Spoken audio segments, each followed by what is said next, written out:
The Medusa Edged Weapons System. What is it? Let's find out. Self-defense, self-awareness, self-development. This is the Martial Arts Podcast with Phil Elmore. Hello and welcome to the Martial Arts Podcast with Phil Elmore. The Martial Arts Podcast with Phil Elmore is a production of themartialist.net and philelmore.com. I am your host, the aforementioned Phil Elmore. Let's see how many times I can say my name in the opening. I'm recording this introduction as a way of introducing the interview that we're about to show you, which was pre-recorded with the people who are bringing you the Medusa Edged Weapons System, a system of knife combatives that has become increasingly popular online in just the last year and seems to be accelerating in pace. Without further ado, here is that interview. Now, we had to do this over an online meeting program, so the audio quality is a little less professional than you're used to, but it's still very audible, and I hope you'll enjoy it. All right, So, gentlemen, we have Mike Raymond and Jason Schultz, who are both associated with the Medusa system. Why don't you tell me exactly, whichever of you wants to field the question, what is Medusa specifically? Because that's the first question that's going to be on everybody's mind. What are we talking about here? Medusa is a system that my son and I created because we were just getting absolutely tired of all the complicated knife systems out there. They were just getting more and more incredibly complicated. And we looked at everything. We looked at all different types of knife systems. We collected angle patterns. We did those for a long time. And every single time I would try to do those to Seth, he would come in and he would stab at me. And so we said, well, we asked the question, who's the best with knives? Well, usually hear that the Filipinos are. I found no proof of that. There's no evidence of that. So who uses a knife every day? Well, that led us to the American prison system. So I interviewed inmates, hundreds of them, some on YouTube, some through letters, some that were still in prison.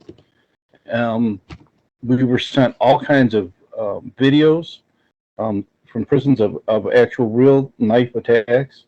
And now who was sending you these videos of knife attacks from prison?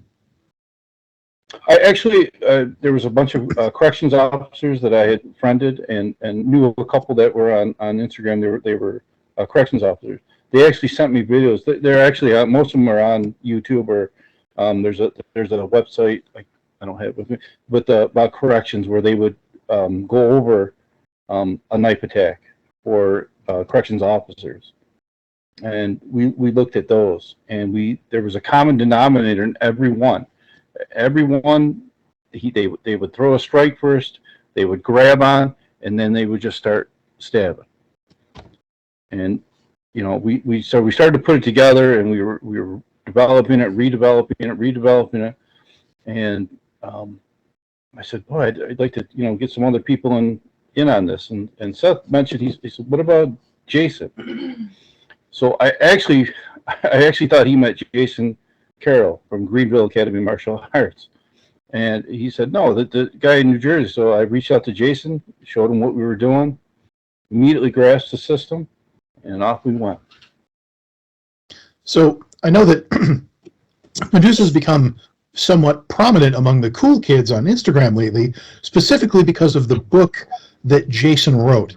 May I ask how it is that you are the progenitor of the system, Mike, but it was Jason who wrote the book? How did that come together? Jason actually came to me and asked if he could write the book. And I've always liked Jason's work. I've known him for a long time. We actually met on Facebook. We'd always, I'd ask him certain questions. I always liked the way he asked about doing the book, and we said, yeah, absolutely. So he asked us how to set it up. He set it up perfectly. I couldn't be happier with Jason, what was your process for writing the book? Like, how did you make that happen? So after going over the system with Mike a few times and reviewing the videos he had sent me, I constructed a basic outline, just like a syllabus you would if you were teaching a crash course over a weekend. I wrote out exactly what I would want to cover in the order I would want to cover it. And really the information just flowed out from there. Awesome. Is the book currently available? Because there are going to be two questions in everybody's mind right off the bat. One is, can they get the book? They can get the book. And how would they go about doing it? They would just have to contact myself or Mike on Instagram. I can be contacted at Benkei Sohi, BENKEI_SOHEI. And yeah, just shoot me a message. We'll set something up, and I can get it out to you. We are going to be publishing a printed copy again once the 3rd edition is done being rewritten. So the version right now, let's call it the 2nd edition, it's only available as an ebook right now. Correct. Now, the second question that's going to be on the minds of certain skeptical viewers and listeners is, who are you, Mike and Jason, to have written a book on a knife system? Like, what their question is going to be, what qualifies you to have done this? How would you answer that question? For me, I've been a lifelong martial artist ever since I was a young kid. Started out in karate, everything from that to Wing Chun to combatives. I know Scott from Libre. That's usually that's when I was really starting to get serious about edge weapons. Like Scott a lot, like Libre a lot. Studied that, studied Piper with Nigel and Thomas Holtman. Really liked that, but it was getting overly complicated. There were techniques in there that you couldn't pull off. You just can't do. They're fine motor techniques. They look great. And I'm not trying to pick on Scott or Libre, but when he does a demonstration, it's a show. People have to realize that it's a show. There's nothing combative there, right? That's not how a real encounter would go down.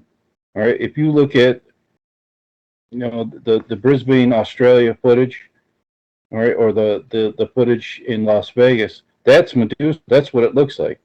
It's absolutely real. Okay. All the other stuff looks great.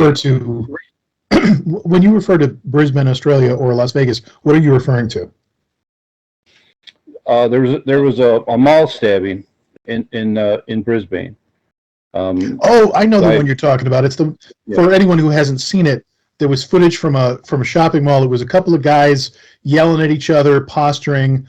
One of them keeps trying to take swipes at the other guy. Other guy has a knife, puts it in the guy who keeps trying to pursue him and punch him, and then that guy has a moment to think about his life choices before there's blood all over the floor and he just lies down dead. And then the Las Vegas, wasn't there like a mass stabbing on the Strip or something? Is that what you're talking about? That was actually inside of a shop, and it had been robbed before. And the gentleman jumped off the counter, and he pulled a knife that he had, and he just stabbed him. That was like something out of The Raid, because he literally was holding the guy and dragging him out from behind the counter with the knife. And the guy was like, I'm dead. Right. That's the one. Awful stuff. Yep. So it's your assertion that the reality of a knife encounter looks a lot more like what you're showing people to do than what a lot of other instructors are showing people to do. Right. It's if your training doesn't look like what's on the news, you're fooling yourself. Okay? All those techniques, I'm not picking on any system, okay? But you get like the eye pluck and the throat pluck, you're not going to be able to do that. In a real fight, when somebody's trying to get at you or kill you, you're not going to be able to do that. You're not going to think to put that in. It's not going to happen. Now, Jason, when you wrote the book, and I know this well myself, writing a book is the act of putting certain information out into the world, and then you have no control over where that information goes. I remember the first time I saw one of my articles quoted on a really, really bad website. One that, one of those places where they frequently lose their registrar because they're that bad. And they were like, hey, check out this article on whatever it was, pocket stick techniques or something. What is your feeling about, you've put this information out there. Are you at all concerned about the provenance of that information? Like, would somebody bad making use of these, what you are extolling the virtues of as very effective techniques for neutralizing a human being with a knife? So I asked myself that question as I was writing the book, and The conclusion I came to was the bad guys are going to do what the bad guys do. It's up to people like us to give the good guys the information that they need to be successful in protecting their lives. Now, I've read the book, and I believe I'm correct, and I have a memory like a steel colander. There isn't anything really in there about the legal ramifications of using a knife for self-defense. Right. Do you address this at all in your training or your training with Mike, or when you're like, do you have any plans to include this type of information in future versions of the book? When I do personal training, I bring up Dr. Barks, defense of life against rape, burglary, arson, And Dr. Barks is a reference to the legal reasons for committing homicide in defense of life. So it's okay. defense. I don't know the name of the reference. Okay. Well, it's an acronym. It's defense against rape, burglary, arson. My dumb self is like, who's Dr. Barks? I don't know his story. But the laws differ from state to state and country to country. And though Medusa is young, we're already in three countries now. So that raises an interesting point. How well known has Medusa become already? I mean, the system has existed for what, a couple of years? That's about a year. About a year. And so how far has it spread? I have an instructor in Germany. Jason has taught people in the UK. Italy, I think, was another one for Jason. I get messages every single day, all the time. People asking about it. So you would say modern social media has been really helpful in helping promulgate this system. Yes. definitely. What would you say, do you have any major regret, like in having created the system? Like there's certain things you can't go back and do differently. You can't unring certain bells. Is there anything you would do differently if you had to go back in time and start again? No. There's a lot in there that, I mean, we sat on it for a long time and worked it. And, when I showed it to Jason, that's when we really, me and Seth really realized, that's my son, for anybody that doesn't know. That's when we realized we had something there, because he got right back to me. I still have the message. He says, you really have something here, and, to get that from especially somebody of his caliber who I really like and admire and really respect a lot, meant a lot. And it just, the more people that when they see it, there was Jason has manual to 52 practitioner. I can't think of his name, Jason. 52. He did a review on the book. On YouTube, I can't think of his name, but anyway. I know who you're referring to. There was a practitioner of 52 blocks who reviewed the system, and I can't remember his name off the top of my head. Shadow, Ken Goodman, VTK Concept, VTK Combat Concepts. But and he did a fantastic review of the book, and he understood what it was right away. It was we never set out to we were going to keep it here. I mean, Medusa was meant to stay here, but so I said, let's bring other people in. And Jason, wrote the book, and we talked to a lot of people, and it's just, he's going to Canada in May to bring it up there, and it's really spreading. I'd love to hear that conversation at Customs. Purpose of your visit? Stabbing, sir.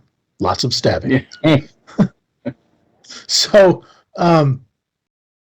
that brings up an interesting question. I remember years and years and years ago on the Mark Animal McYoung email list, back when people had email lists, there was a CLOT practitioner and instructor named Steve Garton, who, as far as I know, is still alive. I think he might even still be having legal issues. I don't know him, and I don't know a lot about it, but Garton went to prison, and I remember the folks on the list talking about the phrase "there's no seal-out without the knife" and speculating about how Mr. Garton would get along in prison without any weaponry. Medusa is, by its nature and design, a knife system. If you don't have a knife, are you just out of luck? Like, is there application without a weapon? Yes. Yes. And Yeah, how would you go about doing that? There's a concept that we call shock. There's a strike to 3 different areas. So either the eyes, throat, or the groin. The throat being the whole round of the neck. Okay. I'm not saying you just strike it. You know, you have to cause an injury. You have to really get in there and cause an injury. If you do, there might be no reason to go to the knife. Okay. If you take his eye and you blow the orb in some way, there's no need to stab at that point. It's over. The altercation's over. He can't fight back. So Medusa gives you options. You don't have to go to the blade every time. Right, but let's say I'm completely unarmed. I can still use the same concept, the same framework? Sure, absolutely. Yeah. So it's shock, latch, and stab. So you get into a confrontation. You still shock, you still latch, but instead of stabbing, you could cycle a hammer fist. Right. You know, just smash them in. So you have the basic methodology. You just need to know that you're never really unarmed. And I'm assuming that your entire methodology is point-driven, a screwdriver, a pen, a knife, whatever. There's no cutting, angling knife work in this. No, there's no slashes. There's no slashing in Medusa. There's only 6 stabs. That's it. And meaning by the number of stabs, you're talking about the angle that they happen at? Right. So, like, if you were in forward grip, we have a straight thrust, upper thrust, and a hooking thrust. Okay, but the hooking thrust can be this way. It can be this way. It can be anywhere on that line. Okay, the upward thrust can be, anywhere on that line. If he puts his arm in the way or he blocks it, you're going to feel it fast and you're going to see it, and then you're just going to go right around it. The idea is to keep stabbing, keep going. Okay, and what would both of you in turn have to say to there's going to be people like, oh, this is so violent. It's just violence. Like, how would you respond to that criticism? I've actually gotten that comment on knife videos before. Why wouldn't you just pepper spray him? This is so violent. How would you respond to that? Well, if you're protecting your family, you better have the wherewithal to go full out. Okay, it's your life. And I've heard that thing about people getting arrested. Yes, you're going to get arrested. It doesn't matter if you use a gun, knife, or a toaster. You're going to get arrested. That's going to happen. Cops get there. They have no idea what happened. What happened. So you might as well accept that fact. Instructors that use that to put fear into their students, it maddens me to no end. You're going to get arrested no matter what. If you slash somebody up and the cops, you just slash them. It's okay. We'll let you go. That's not going to happen. Okay, it's just not going to happen. And Jason, what do you say when people have criticisms like that? I'm certain you must have gotten some of that at this point. Yeah, and I'm in full agreement with Mike. Violence of action is necessary. If you're training an edged weapon, it's going to be violent. If you choose not to train an edged weapon and choose not to learn how to defend yourself, that's your prerogative. But I don't want any part of that. Right. Well, it's interesting that you say it that way, because there are those people out there who will say that if you carry a weapon or you train to use a weapon, that means you're insecure in your ability to actually fight. How would you respond to those geniuses of self-defense who are so plentiful on the internet? I've been jumped by groups of people before when I was unarmed. I'm going to guarantee that never happens again. If I have 6 people jump on me, I'm, going to do what I have to do to survive that altercation. So it's almost like you can't guarantee that you'll be bigger and stronger than every single person whom you'll ever confront. Right. Is that what I'm getting? He said with a certain amount of sarcasm. I'm sorry. I'm 6 foot 7. Bigger, faster, stronger. You can't be. What is it about Medusa? Having met Mike in person, I seem like a tiny little person compared to him, and his sons are even bigger. What is in the water where you guys live? Medusa. Like it's, and I'm 6 foot tall. It's rare. Well, I'm actually 5'11", and I've probably shrunk down to something a little bit less than that in my older age. But I had lunch with Mike, and we took a picture once, and I had to like jump up on my tiptoes just to be in the frame. And he's showing me pictures of his kids, and they're even taller than he is. So the fact that you're 6'7", I'm not surprised. It's like, although that does raise an interesting question. Do you worry that your sense of what is possible or practical is warped by the fact that you are large, capable people? Like if somebody was much smaller, are they at a disadvantage trying to use this system? No, absolutely not. I've taught people who are a lot shorter and it worked. Well, realistically, everyone's a lot shorter than you are. I mean, but they shocked it. They stayed within the concepts. They shocked their latch, and they ran the knife. And Medusa will work in either hand. It doesn't matter. All right. There's no complicated combinations. There's nothing for you to memorize. If you happen to get the knife into your offhand, you can still latch and still make it work. It's already instinctive enough for you to do that.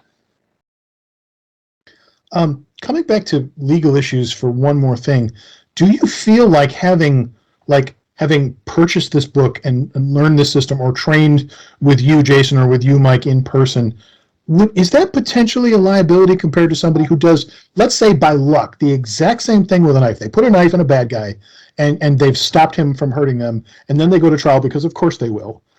Is there additional legal liability attached from having sought out this training? How do you view that?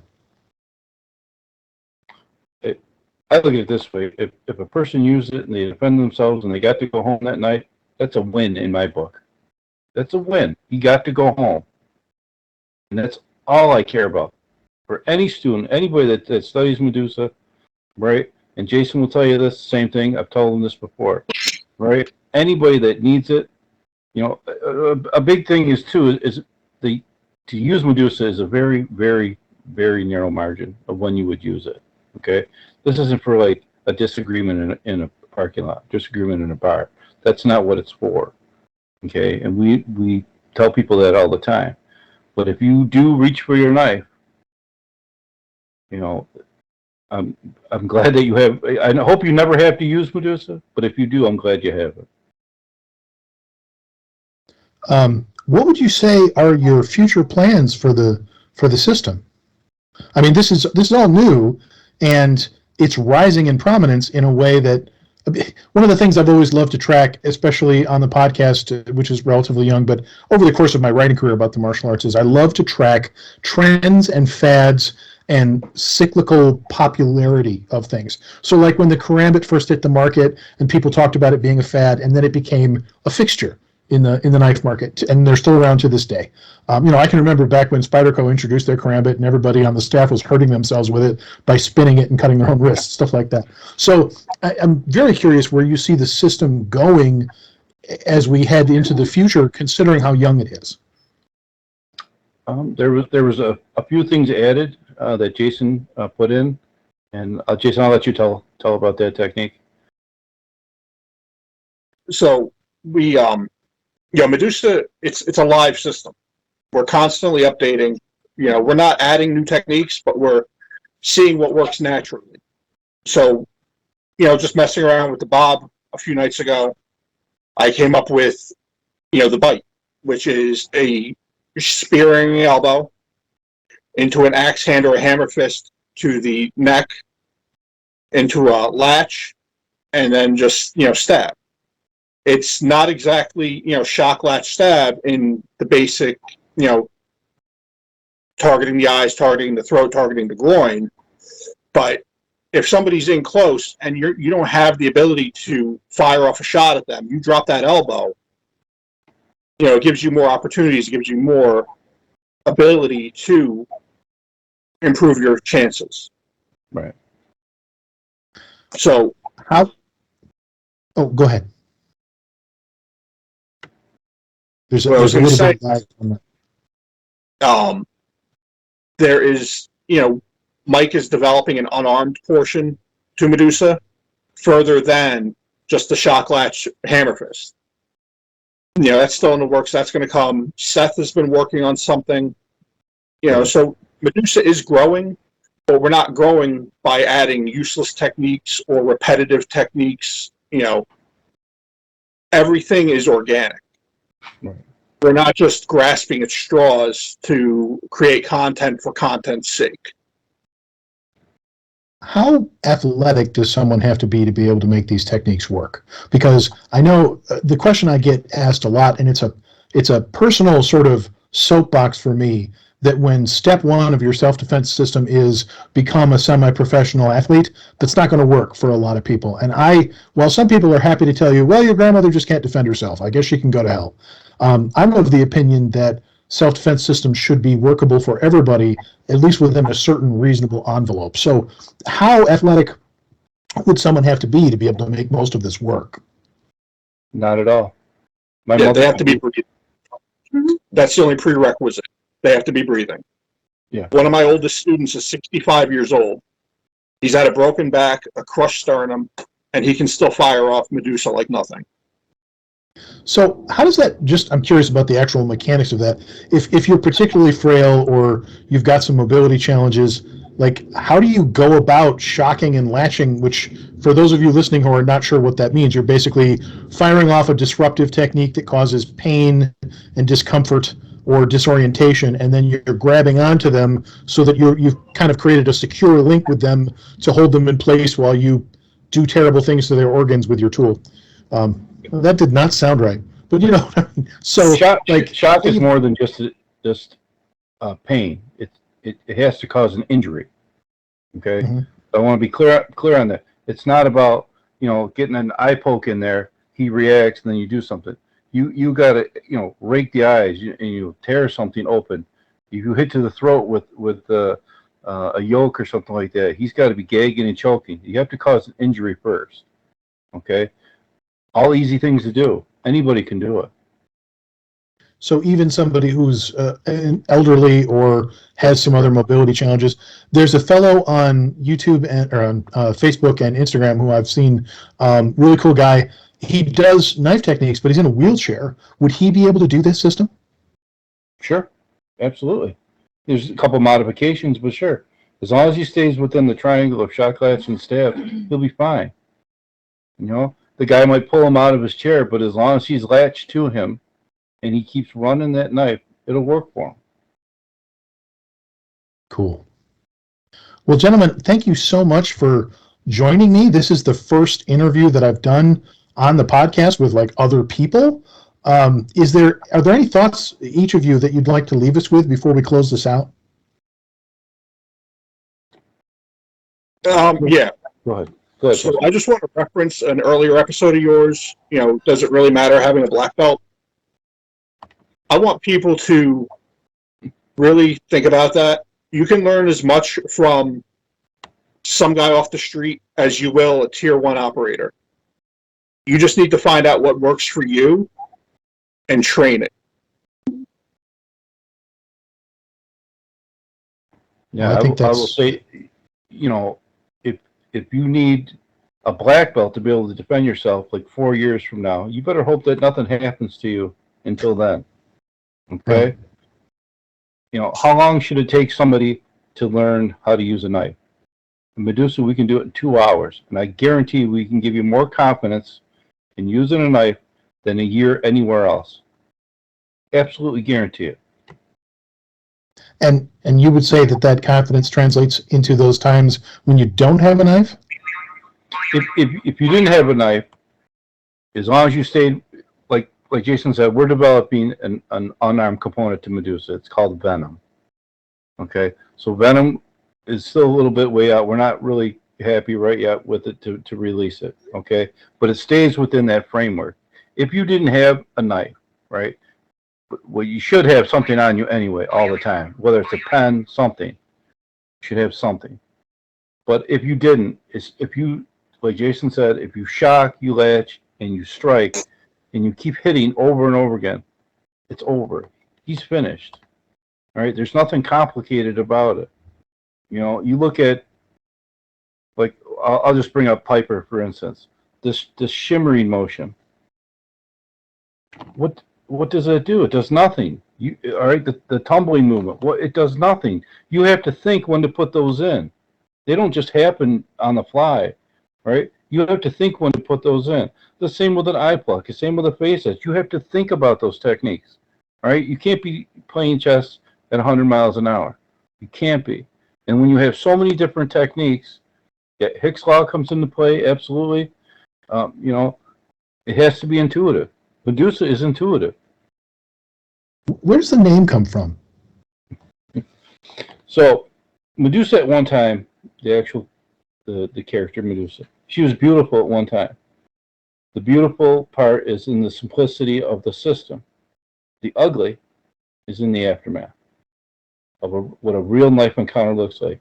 It's horrific. The Brisbane one, right there, horrific, terrible.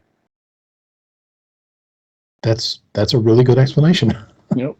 All right, gentlemen. Well, thank you so much for joining me. I'm really happy to have had you, and I hope that this podcast helps other people to understand the system and lets them know why and how they should reach out. Absolutely. You can reach out to me at Medusa Edged Weapons System on Instagram. My phone number's on there. Call me anytime. And Jason, you gave us your contact information on Instagram. I'm going to put your Instagram accounts in the description of the podcast as well. Thank you. Thank you, Phil. All right, gentlemen. Well, I'm going to close this out. Thank you very much. Thank you. Thank you for having us. All right, that's going to do it for this edition of the Martial Arts Podcast. I have been your host, Phil Elmore. Mike and Jason were Mike and Jason. Until next time, pretend I said something cool here. This has been the Martial Arts Podcast with Phil Elmore. Visit us online at linktree/Phil Elmore.